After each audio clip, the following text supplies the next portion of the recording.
Naghahanda na ang amo ng bayan ng asong si Kabang sa pagbabalik niya sa kanilang tahanan. Si Kabang ay nasa pangangalaga ngayon muna ng veterinaryong tumulong sa pagpapagamot sa kanya.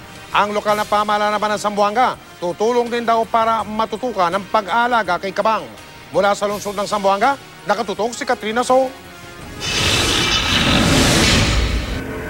Mabato, madamo, at masukal.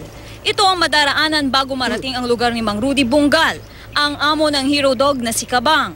Sa lugar na ito raw nang huhuli si Kabang ng mga ibon kahit napingas na ang kanyang nguso. Si Kabang rin daw ang bantay nila rito.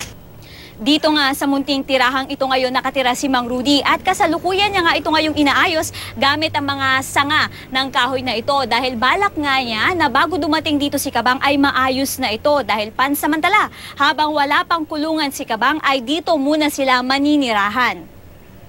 Sa sahig daw ng bahay na ito, tabing matutulog sina Kabang at Mang Rudy.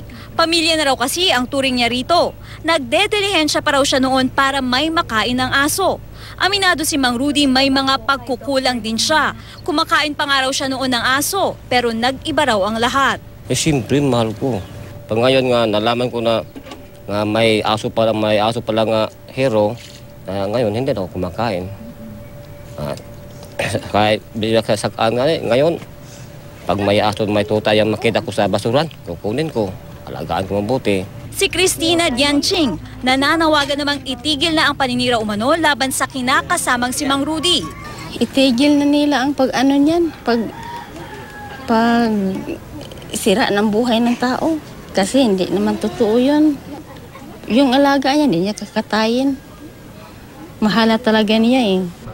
Ayon naman kay Dr. Anthony Lim, nakita raw niya ang pagmamahal na ibinibigay ni Mang Rudy kay Kabang. Kaya di sila nagdalawang isip na ibalik ang hero dog kay Mang Rudy. Kabang is now owned by people from 45, last count 47 na daw countries. So yung they want to feel secure and a lot of these donors are used to the good life. So hindi sila sanay sa mga aso na nakatira sa barong-barong. Ang yung point ko naman, just because you're poor doesn't make you unqualified or that doesn't make you less of a dog owner. May nag-donate na rin daw ngayon ng kulungan na mas malaki pa sa bahay ni Mang Rudy. Ang lokal na pamahalaan ng Zamboanga nangakong tutulungan si Mang Rudy para raw mas maalagaan ito si Kabang. Actually, may resettlement site naman ang syudad and then dapat tingnan kung talagang gusto ni Mang Rudy kung qualified. No? So I will be talking to Rudy within the next few days. No? Mula dito sa Zamboanga City, Katrina Son, nakatutok 24 oras.